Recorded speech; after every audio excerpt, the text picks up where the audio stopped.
Antes que nada, nuestro pastor. Nomás saludarles, que Dios les bendiga mucho. Nomás que ahorita traigo un desgarre muscular aquí en la pierna, ¿no? Pero que Dios les bendiga mucho. Aquí nos va a traer la palabra el doctor Salgado, qué bueno. Y su esposa Lupita, aquí están. Dios les bendiga también. Pasen.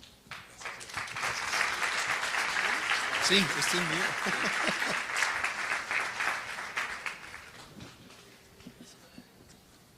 Buenas tardes.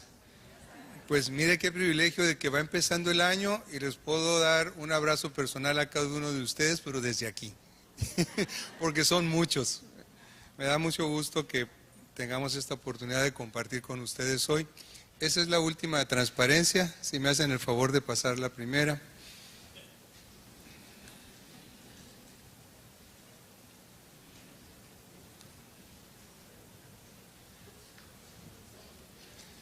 Bueno, déjeme irle platicando.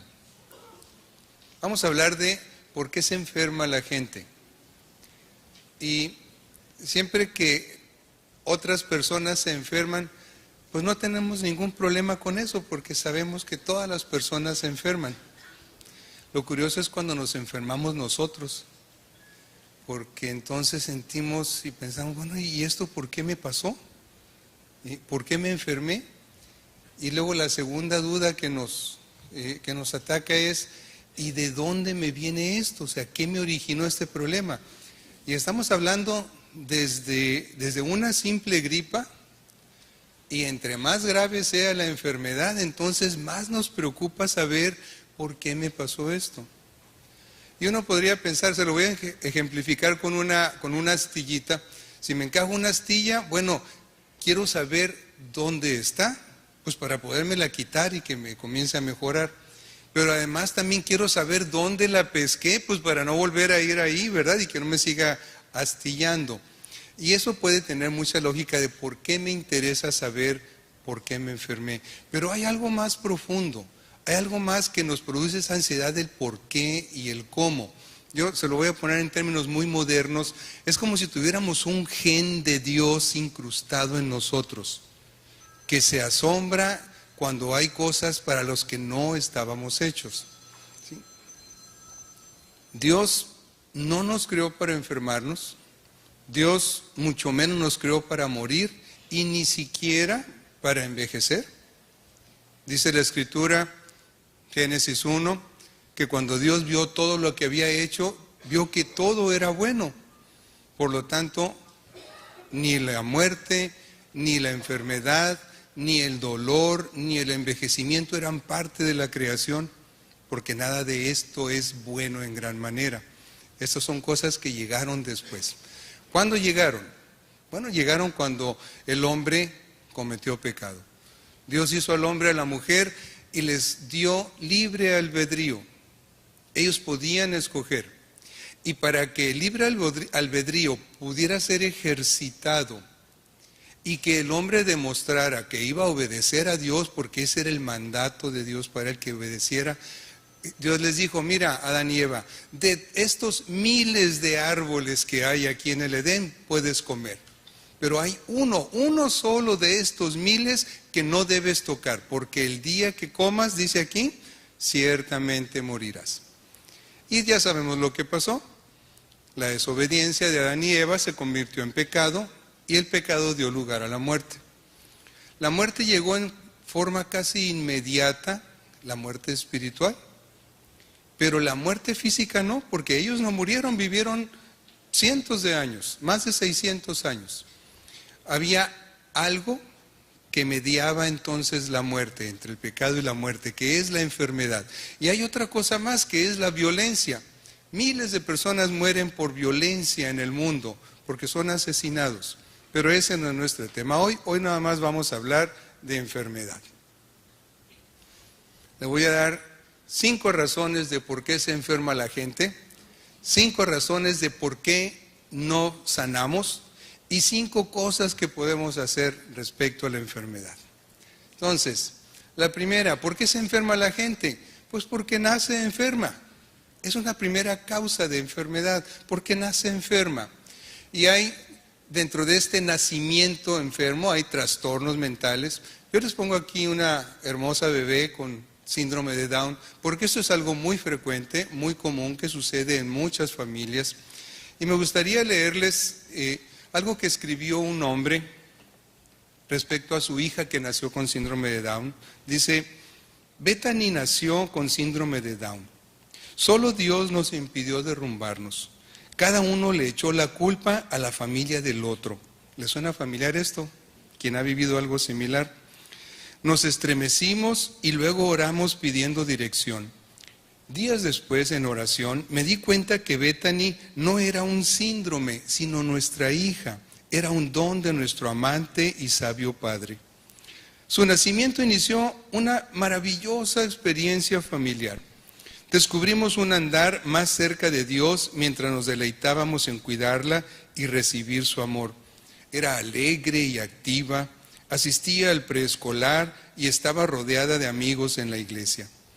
A los 3 años de edad, en vísperas de Navidad, se levantó triste y sin ganas de jugar. Una semana después le diagnosticaron leucemia. Mi esposa creía que Dios sanaría a su niña. Yo me sentía vacío, quería luchar, proteger y preservar la vida de mi pequeña, pero nada podía hacer. Recibió quimioterapia, perdió todo su pelo y tenía un catéter permanente en su pecho que llegaba hasta cerca de su corazón. Aún así, con todo esto, se recuperó su alegría y actividad. Poco después de cumplir los 4 años, la leucemia regresó después de 10 meses de quimioterapia. Los médicos planearon un trasplante de médula ósea. Nuestro hijo Christopher resultó ser un donante perfecto, pero la semana del trasplante resultó ser la última semana de vida de Bethany. Cuando me hablaron, llegué al hospital y la encontré sentada bajo la tienda de oxígeno y por primera vez parecía haberse rendido. Cuando la intubaron para que pudiera respirar, su mirada clamaba ayuda en silencio. Recuerdo el clamor amoroso de mi esposa Diana: Bethany, por favor, no me dejes. Mientras Bethany se nos escapaba. Al final, el corazoncito de Bethany falló, como un atleta que ha corrido más allá de su límite. Bethany dejó este mundo casi de la misma manera en que entró, conectada a tubos, cables, agujas, respiradores, monitores, muchas manos atendiéndola y ojos vigilando sus signos vitales. Hubo ocasiones durante la vida y la enfermedad de Bethany en que le preguntamos a Dios: Dios, ¿qué hicimos? Dios, ¿qué no hicimos? Nos sentimos luchando con la cuestión del pecado y si algo que hicimos o que no hicimos contribuyó a la enfermedad de Bethany. No hay respuestas a esas preguntas. Después, en el funeral, este hombre compartió y escribió lo siguiente: Dios nos envió a Bethany para enseñarnos el carácter de su amor incondicional. Para Bethany, cosas como síndrome de Down, leucemia, quimioterapia y trasplantes eran trivialidades. Si uno entraba en su vida, sea en casa o en una habitación del hospital, ella se sentía de los más alegre al saludarlo, y cuando se iban también. Cuando orábamos, Bethany no permitía que fuera de ninguna otra manera que todos tomados de la mano.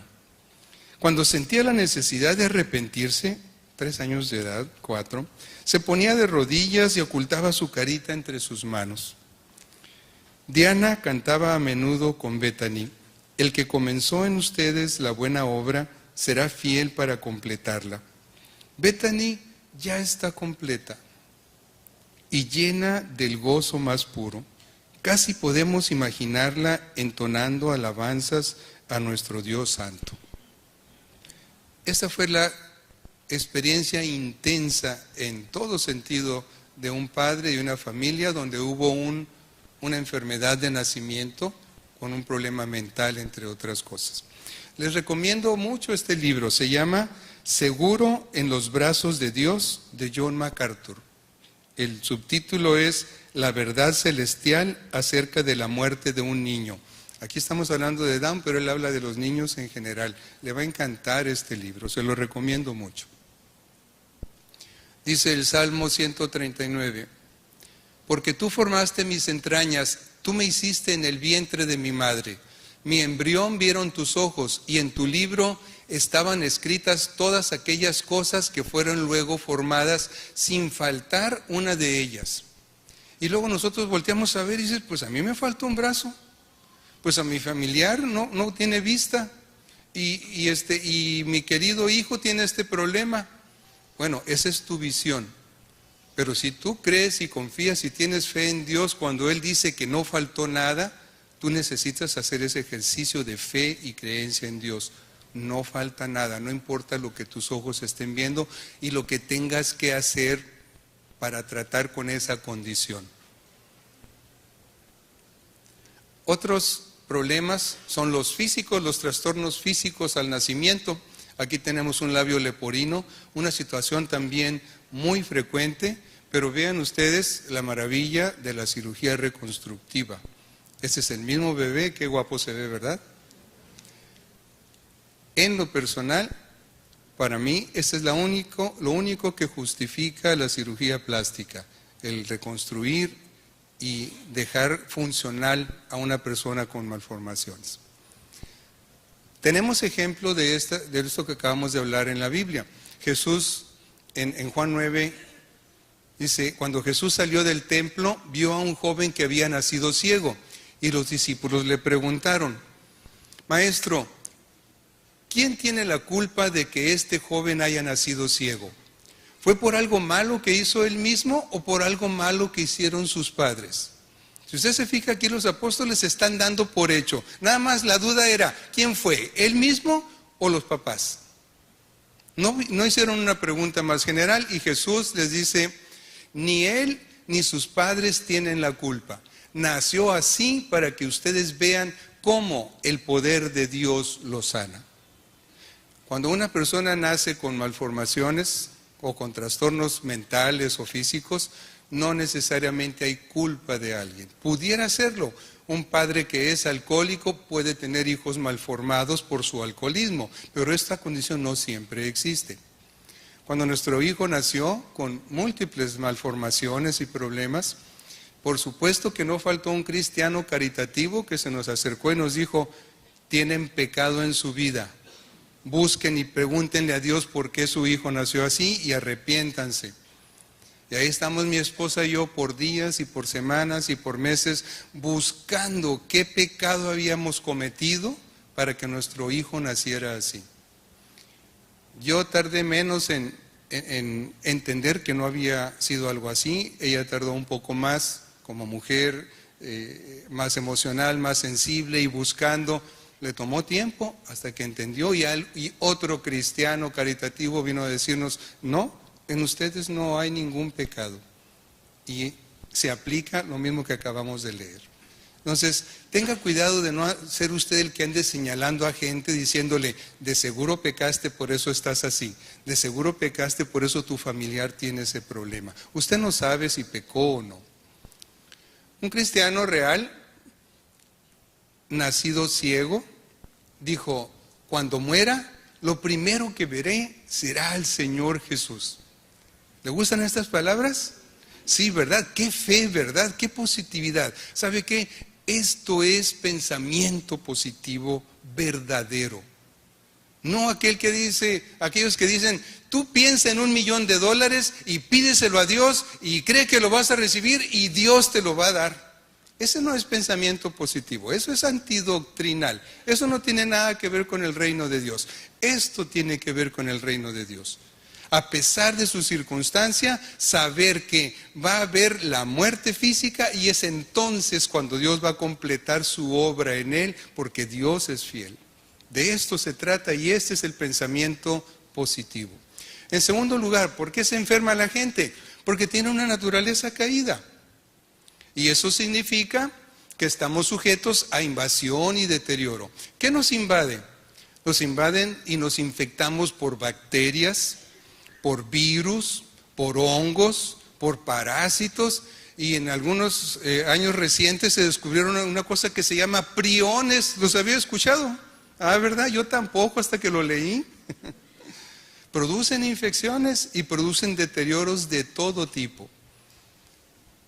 Mutaciones, podemos heredarlas o podemos tenerlas en forma espontánea, nos producen cáncer y diabetes, nada más por mencionar lo más frecuente y común, pero pueden producir muchas cosas más. Y esto tiene que ver con nuestra naturaleza caída. Enfermedades degenerativas como el Alzheimer, la esclerosis múltiple, la artritis reumatoide, que van degenerando la mente o el cuerpo y las funciones. Secuelas diversas. Hay personas que llegan a quemarse, es típico el niño que llega a la estufa, jala la olla, se echa el menudo encima y quedó quemado de la mayor parte de su cuerpo y con cicatrices terribles que difícilmente se van a resolver. Estamos sujetos a secuelas. Envejecimiento. Hasta el día de hoy, la cirugía plástica no ha podido resolver esto. Lo mejora, pero no lo cambia y a veces lo pone peor. Y finalmente, la muerte. Hay un dicho por ahí, ¿no? Que dice que hay dos cosas seguras, la muerte y los impuestos. Es una gran verdad. En los tiempos de mis abuelos, cuando moría una persona de edad y alguien preguntaba, oye, ¿y de qué murió? Y no tenía un diagnóstico, no había sido una neumonía o un derrame o alguna cosa conocida, decían, murió de muerte natural. Porque ya estaba viejito. Pero le voy a mostrar estadísticas del INEGI en México, donde nos muestra qué significaba estar viejito en ciertas décadas. En 1930 estar viejito significaba tener los hombres 33 años y las mujeres 35. Así que si usted estuviera hoy en 1930 ya tendría que estar haciendo testamento, porque ya se va a petatear. En 1950 la edad subió a 45 en el hombre, 48, 49 en la mujer. De todos modos es muy poquito. Hoy nos sentimos totalmente jóvenes con esta edad. En 1970 subió más o menos a 60 años y en 2014 77,5 para la mujer, 72 para el hombre. Yo no sé por qué la mujer vive más que el hombre. ¿Será porque nos producen muchas angustias y mortificaciones? No. Yo creo que la razón real, aunque no entiendo por qué, pero la razón real es que Dios hizo con más fortaleza a la mujer que al hombre. Siempre ha vivido más que el hombre. Dios dijo que moriríamos además. Vea usted en Génesis 3, dice, y el Señor Dios... Y dijo Señor Dios, he aquí el hombre es como uno de nosotros, sabiendo el bien y el mal. Ahora pues, que no alargue su mano y tome también del árbol de la vida y coma y viva para siempre. ¿Esta muerte era un castigo? Sí. Pero ¿sabe qué? La muerte física también es una bendición. O dígame usted, ¿le gustaría vivir por la eternidad así como ustedes? Mentiroso, testarudo, desobligado, regañón, todo lo que usted sabe que es y que somos. Imagínese una vida eterna así. Pero Dios, previendo eso, la muerte física era necesaria para recuperar la vida espiritual y eterna con Dios. Esto permitió que Cristo muriera por nosotros para vivificar nuestro espíritu, para que podamos ser perfectos, para que podamos ser santos y para que en su momento, cuando Dios diga, transforme nuestro cuerpo físico caído en un cuerpo físico santificado. Y entonces vamos a ser eternamente fuertes, eternamente jóvenes, eternamente con vida. No va a haber muerte, no va a haber dolor, no va a haber llanto, todo lo que usted sabe. Y todo esto lo permitió el morir físicamente después del pecado. Tercer causa de por qué se enferma la gente, porque comete excesos, porque cometemos. Yo siempre me incluyo en todo esto, no voy a pensar que yo estoy hablando de los demás. ¿Cuál es el exceso más común que usted conoce? Por supuesto. Ya quedamos Lupita y yo que vamos a ir a comer taquitos de maíz quebrado y con doble tortilla saliendo de aquí. Ese es el exceso más común. Y en este rubro hay otro exceso. Esto también es un exceso. Y debemos cuidarnos de ambos extremos. Este es el otro exceso que sigue en frecuencia y común. Necesito quitárselo ya porque ya vi 2, 3 queriendo correr y limpiándose la boca. Un tercer exceso es el trabajo. Hoy con más frecuencia, cada vez más frecuencia vemos lamentablemente a mujeres metidas en estos excesos de trabajo y a hombres también. El sedentarismo es otro exceso que produce enfermedad. Y hay un exceso muy de moda entre los jóvenes que se llama vigorexia. Consiste en aumentar y deformar su cuerpo a través de aumentar sus músculos, a través del ejercicio, pero no solo el ejercicio, metiéndose un montón de proteínas en polvo y con mucha frecuencia metiéndose anabólicos para que sea más rápido y más grande la deformidad que está de moda. Pero esos anabólicos y esas actividades pueden producir desde una simple inflamación del hígado hasta cirrosis y cáncer, y en algunos casos hasta insuficiencia renal. Esto es un exceso. Y en el caso de la mujer, por supuesto que ya le entró. Está de moda la equidad de género, así que todo lo bueno que hace el hombre también lo hace la mujer, y también todo lo malo que hace el hombre también lo está haciendo la mujer. ¿Por qué se va a quedar atrás? Así que tenemos mujeres aumentando sus músculos porque los hombres lo hacen. ¿Cómo se vería el David de Miguel Ángel si lo hubiera esculpido en el siglo XXI? Más o menos así. ¿Sí? Esta es la enfermedad contemporánea. Fíjense lo que dice la Organización Mundial de la Salud exactamente el año pasado, en enero del 2015. Dice, desde 1980 la obesidad se ha más que duplicado en todo el mundo. En 2014, más de 1.900 millones de adultos tenían sobrepeso, de los cuales más de 600 millones eran obesos.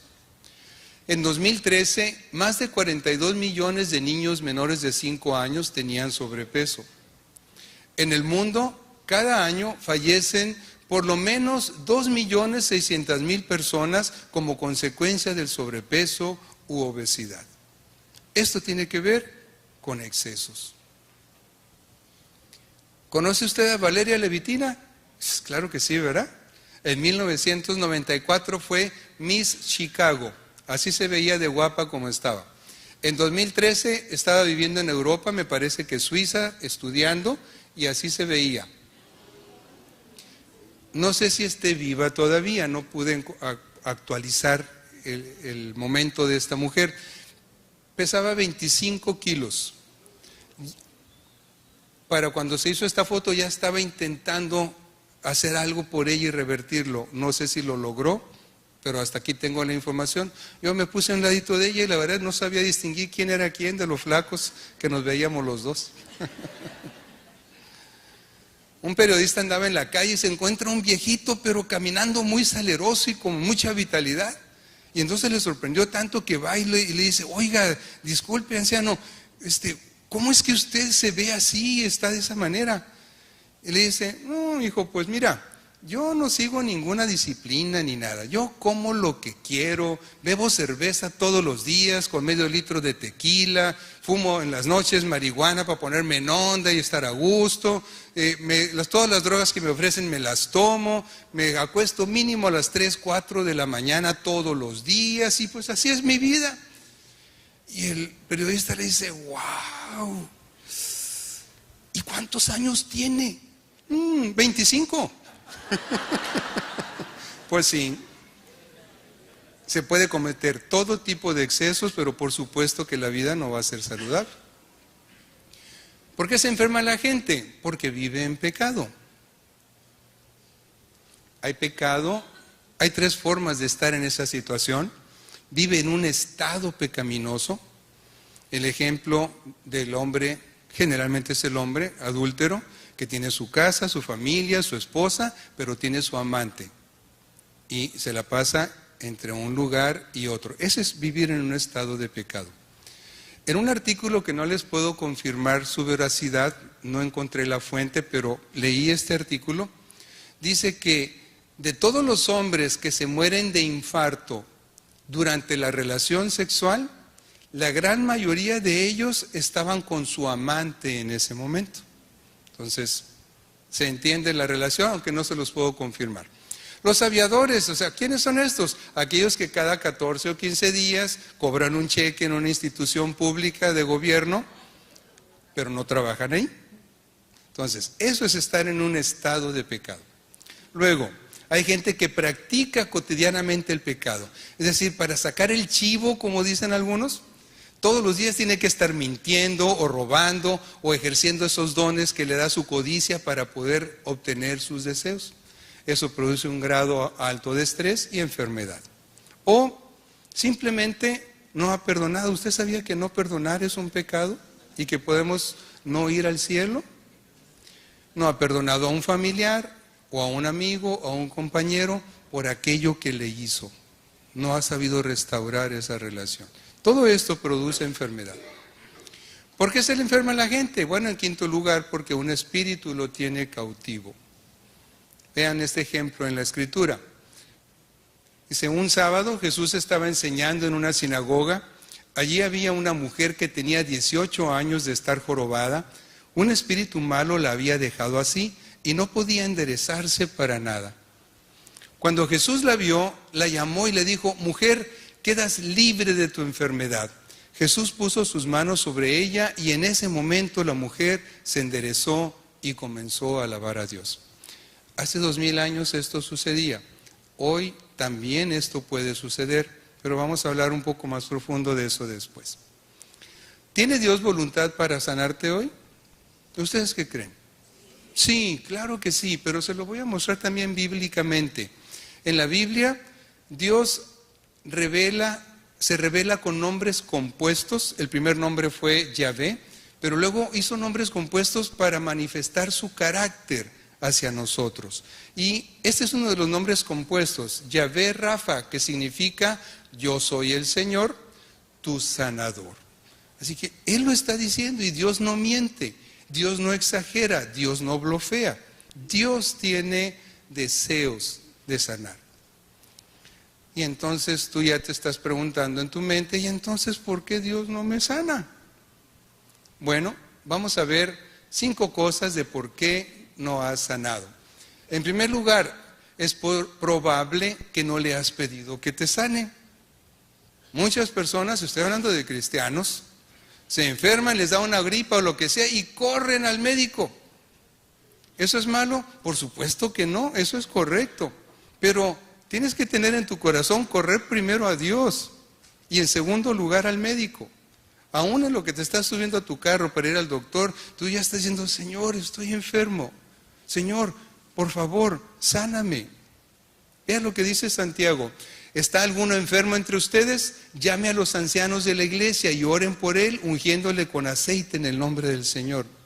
Tú puedes pedir que alguien ore, uno de los ancianos o consejeros o pastores aquí de amistad, pero no necesariamente tiene que ser así un líder. Tú puedes pedirle a tu hijo, a tu esposo o esposa, a tu papá, que ore por ti, que agarre aceitito de olivo ese que tienes en la cocina y te lo ponga porque es un simbolismo que Dios plantea, que Dios dice que se vale, ungiéndole con aceite en el nombre del Señor. Y tu hijo, tu papá, tu pariente puede orar por ti.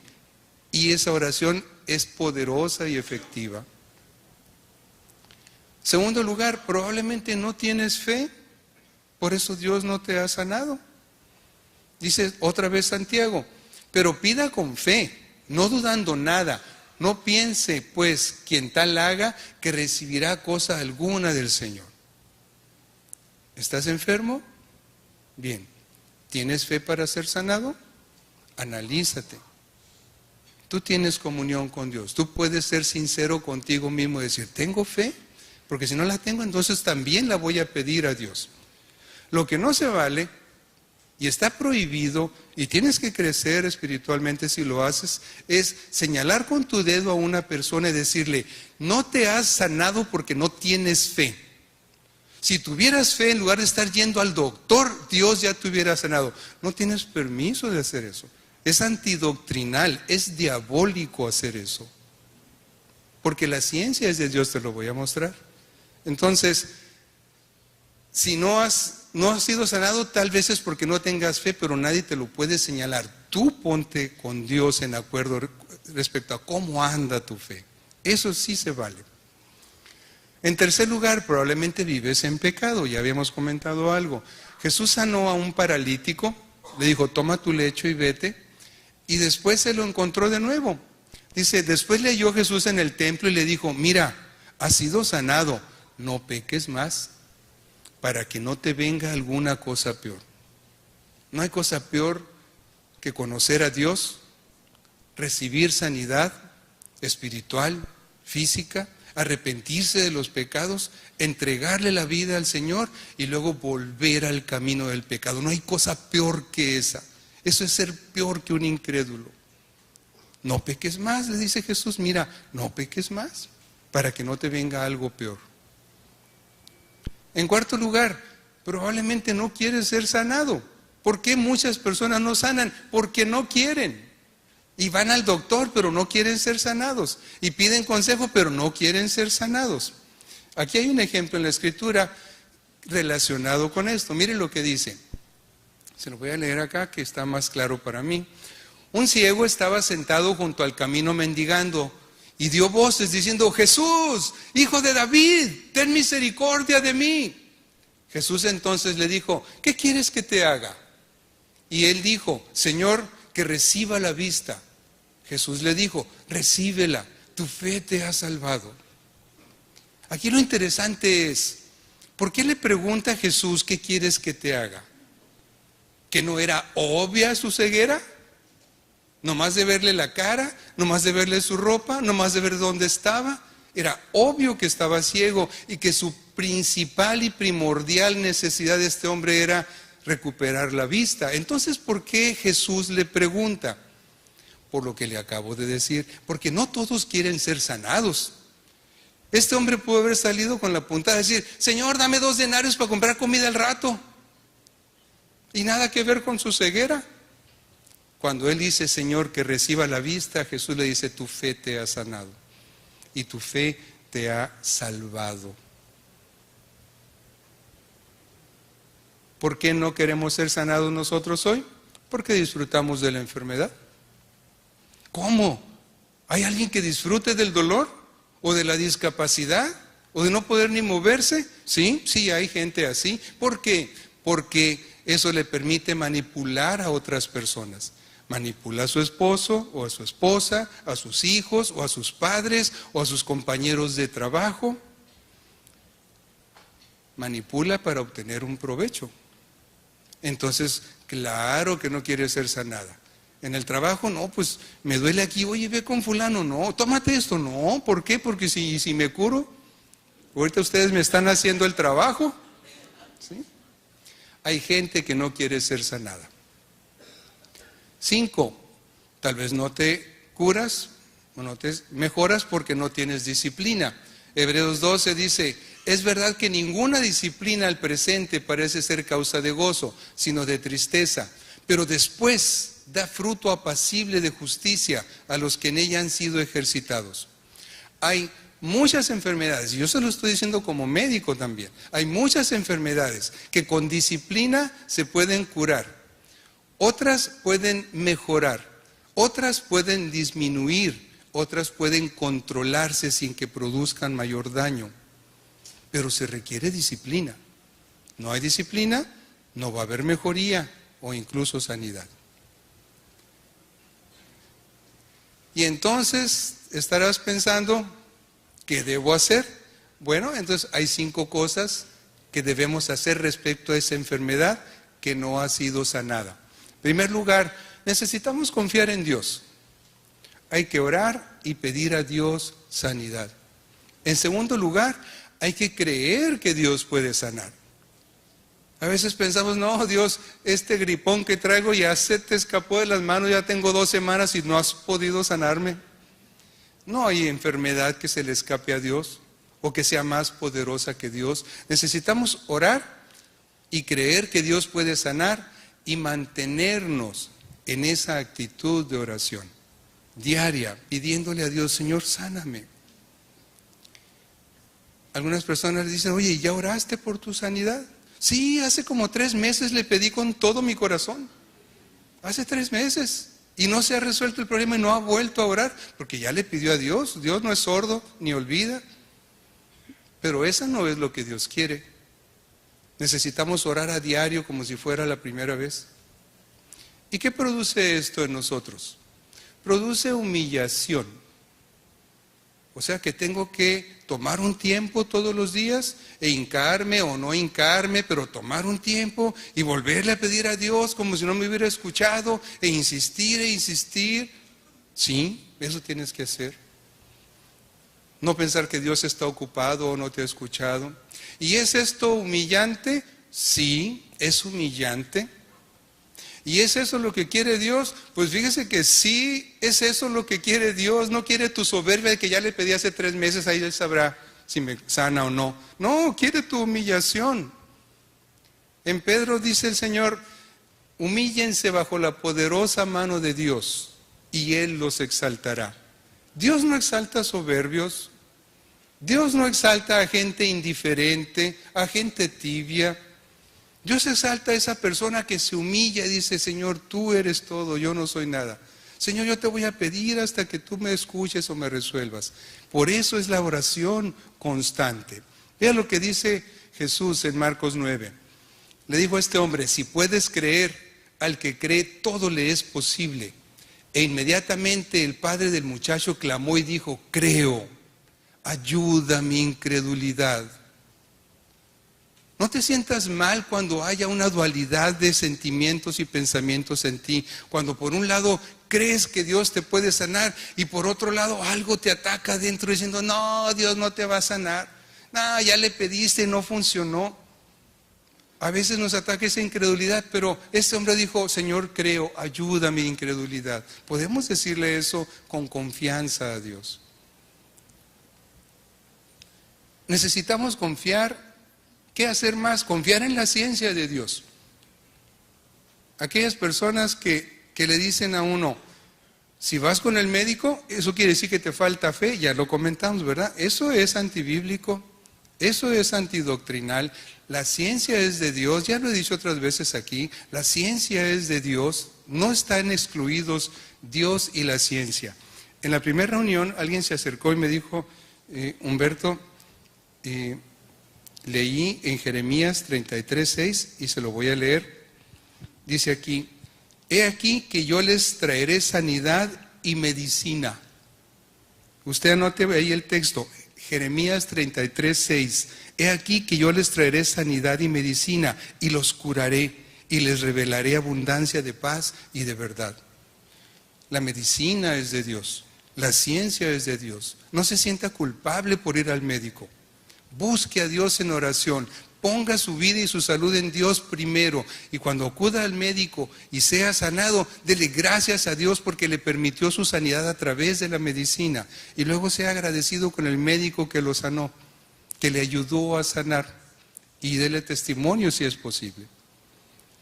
Tenga cuidado con andar vendiendo su alma con otras medicinas, ¿sí?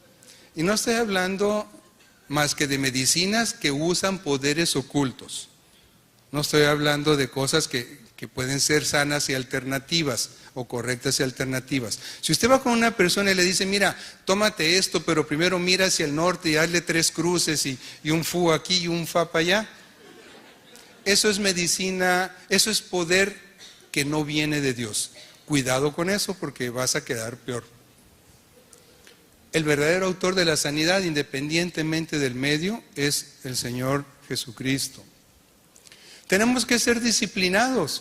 Dios no actúa sobre la indisciplina. No hay un diabético que yo conozca que Dios lo haya sanado de la diabetes porque era indisciplinado. Ay Dios, mejor sáname tú porque yo no sé seguir dietas. Y se me olvida tomar las pastillas. Y ya me dijeron que la insulina es mala. Dios no va a sanar a una persona que no tiene disciplina. Esa parte nos toca a nosotros. Tienes una enfermedad que se controla siendo disciplinado con tu medicamento, con tu dieta, con tu peso, con tu ejercicio. Hazlo porque Dios no lo va a hacer. Esa parte nos toca a nosotros. En cuarto lugar, tenemos que vivir en santidad. Vean lo que dice el Salmo 38. Nada hay sano en mi carne a causa de tu ira, ni hay paz en mis huesos a causa de mi pecado. Nada más tenga cuidado con interpretar esta ira de Dios. No vaya a pensar usted que Dios explota como explotamos nosotros en forma defectuosa e irresponsable e hiriente. No, la ira de Dios va dirigida hacia el pecado. Nada más que si el pecado anda pegado a ti, te va a llevar entre las patas. Entonces, deshazte del pecado, porque Dios no tiene ira contra ti, tiene amor para ti. Pero si el pecado está pegado, te va a llevar.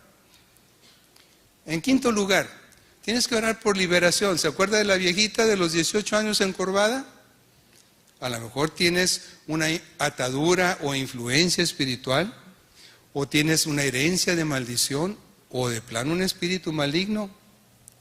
Nada más que esto es muy delicado. Esto no lo puedes hacer tú solo porque tal vez no tengas el conocimiento suficiente, necesitas ayuda.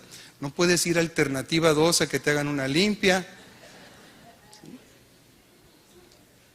Un hombre cristiano tenía a uno de estos personajes atendiendo a un lado de su negocio, y él me comentó que con frecuencia salía a la banqueta y platicaban, y que este hombre le decía: no hombre, no tienes idea de la cantidad de gente aquí ingenua que viene, tonta, que me la convenzo con cualquier cosa para engañarla, y pues me pagan y se van bien felices porque les di un amuleto, les di esto, lo otro.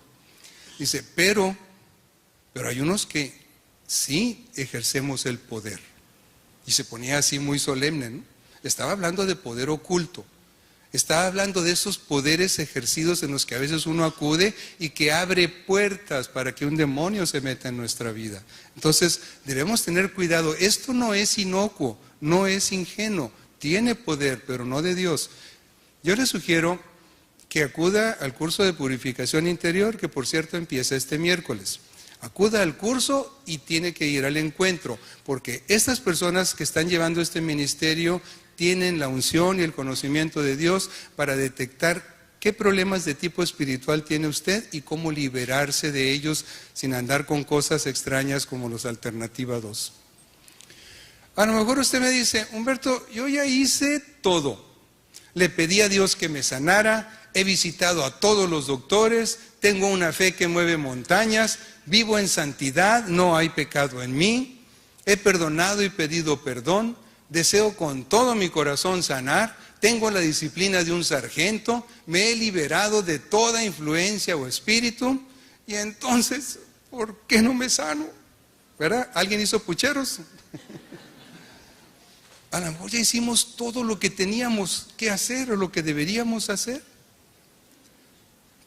Pero yo le tengo la respuesta de por qué no ha sanado. A lo mejor usted ha hecho todo lo correcto. ¿Sabe por qué no ha sanado? Porque Dios no quiere. No, aquí me faltó Dios. Porque Dios no quiere. Y esto puede sonar rudo, fuerte, de repente hasta antidoctrinal. Pero necesitamos entender el contexto de por qué Dios no quiere que te sanes. Se lo voy a responder con lo que le dijo Jesús a Pedro cuando quiso lavarle sus pies, y Pedro dijo, no, Dios, Jesús, ¿tú me vas a lavar los pies a mí? Estaba muy indignado y sorprendido. Y Jesús le dijo a Pedro, lo que yo hago, tú no lo comprendes ahora, mas lo entenderás después. Esta fue una respuesta a algo muy específico, pero véalo usted. Esta respuesta de Jesús se puede aplicar a cualquier área y duda de nuestra vida. ¿Ya has hecho todo lo necesario y no has sido sanado? Jesús te dice, lo que yo hago, tú no lo comprendes ahora, mas lo vas a comprender después. ¿Cuándo? ¿Cuándo después? Mañana, o dentro de una semana, o dentro de un año, o cuando mueras. Dices, entonces, qué chiste. Pero acuérdate que en un cristiano la muerte es una puerta gloriosa que nos lleva a un lugar más glorioso. Para un no creyente la muerte es algo terrible.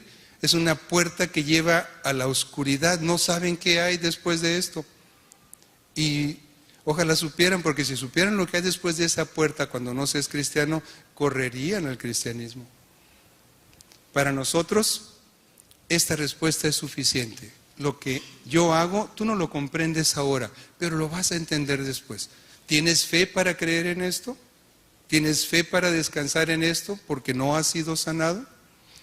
Dios seguramente hasta el día de hoy no te ha dado esa sanidad que tú puedas ver o sentir, porque Él tiene otros planes. Vean el caso de Pablo. Dijo él: y para que la grandeza de las revelaciones no me exaltase desmedidamente, me fue dado un aguijón en mi carne, un mensajero de Satanás que me abofetee, para que no me enaltezca sobremanera, respecto a lo cual 3 veces he rogado al Señor que lo quite de mí. Los intérpretes de la Escritura piensan que el problema de Pablo era que no podía ver bien, tenía un defecto en su visión, y él pedía ser sanado porque escribía mucho. Y dice: 3 veces he rogado al Señor que lo quite de mí. Pero no se esté usted imaginando que Pablo dijo: Señor, sáname, Señor, sáname, Señor, sáname. Señor, ¿no me sanaste? Ya te dije 3 veces. No, esas son fórmulas que no tienen nada que ver con Dios.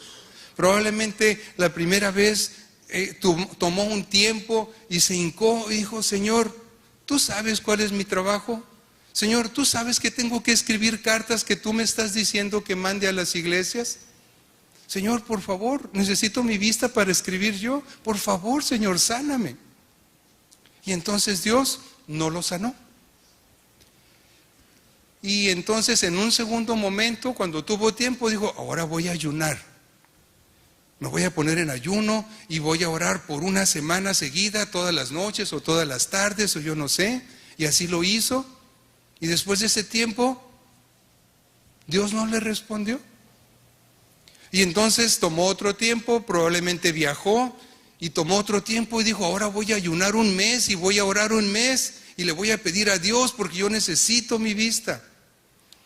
Hizo esto y ¿sabe qué? Dios no lo sanó, pero le contestó.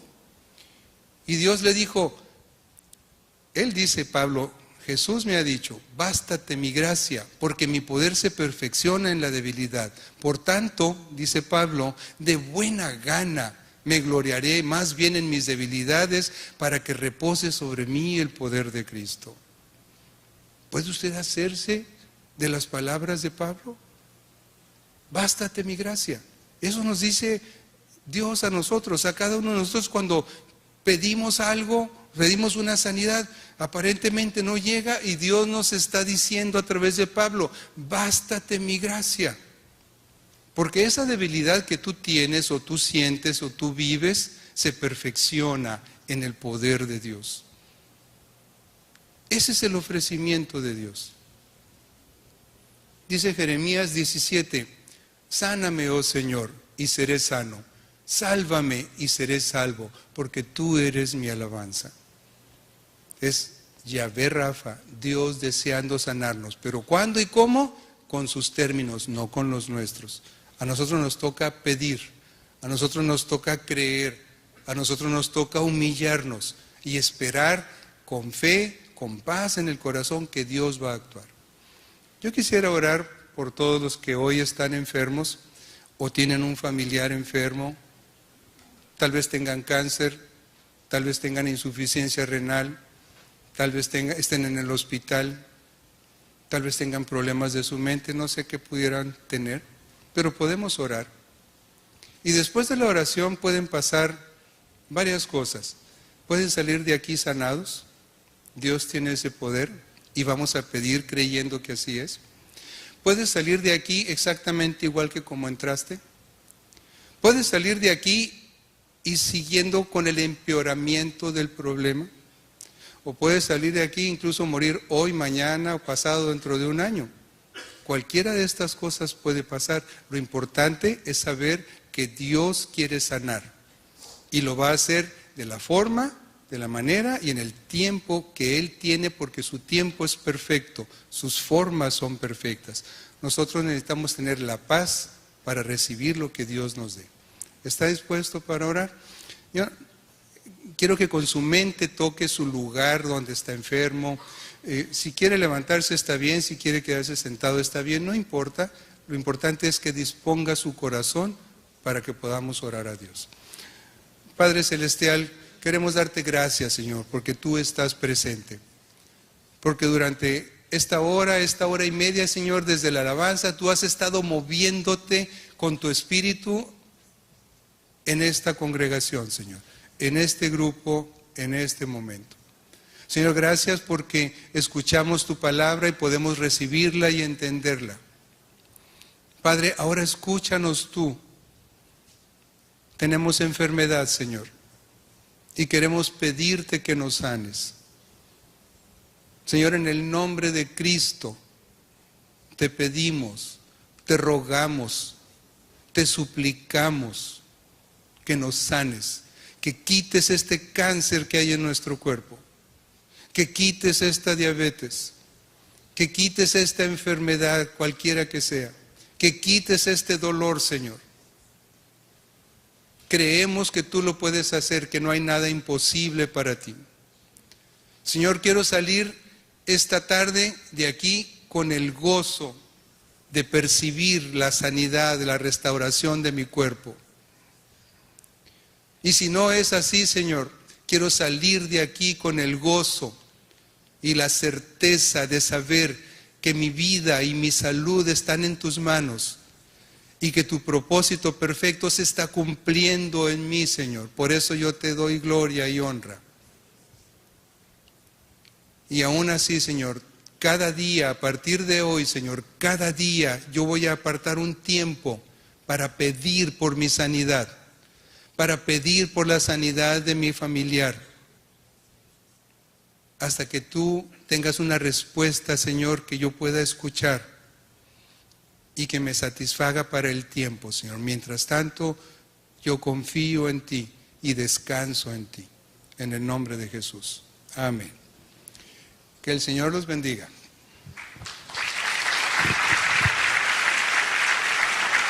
¿Ha vivido algo similar? Nos estremecimos y luego oramos pidiendo dirección. Días después, en oración, me di cuenta que Bethany no era un síndrome, sino nuestra hija. Era un don de nuestro amante y sabio Padre. Su nacimiento inició una maravillosa experiencia familiar. Descubrimos un andar más cerca de Dios mientras nos deleitábamos en cuidarla y recibir su amor. Era alegre y activa, asistía al preescolar y estaba rodeada de amigos en la iglesia. A los 3 años de edad, en vísperas de Navidad, se levantó triste y sin ganas de jugar. Una semana después le diagnosticaron leucemia. Mi esposa creía que Dios sanaría a su niña. Yo me sentía vacío. Quería luchar, proteger y preservar la vida de mi pequeña, pero nada podía hacer. Recibió quimioterapia, perdió todo su pelo y tenía un catéter permanente en su pecho que llegaba hasta cerca de su corazón. Aún así, con todo esto, se recuperó su alegría y actividad.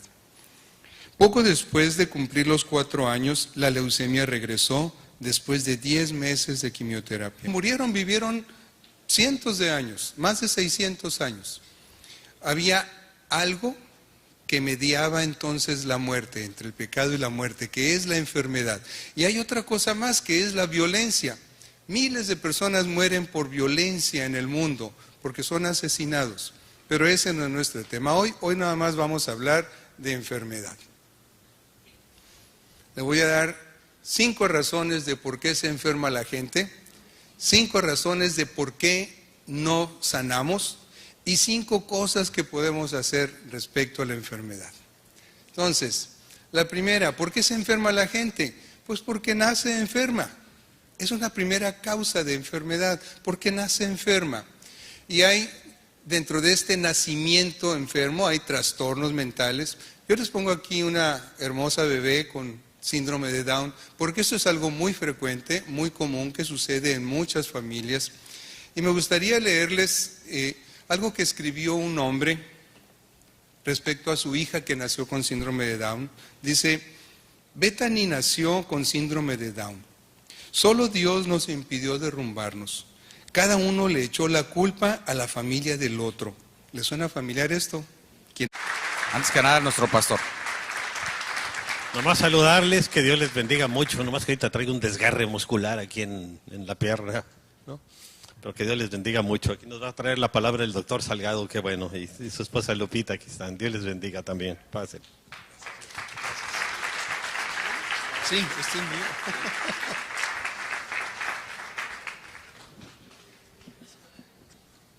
Buenas tardes. Pues mire qué privilegio de que va empezando el año y les puedo dar un abrazo personal a cada uno de ustedes, pero desde aquí, porque son muchos. Me da mucho gusto que tengamos esta oportunidad de compartir con ustedes hoy. Esa es la última transparencia, si me hacen el favor de pasar la primera.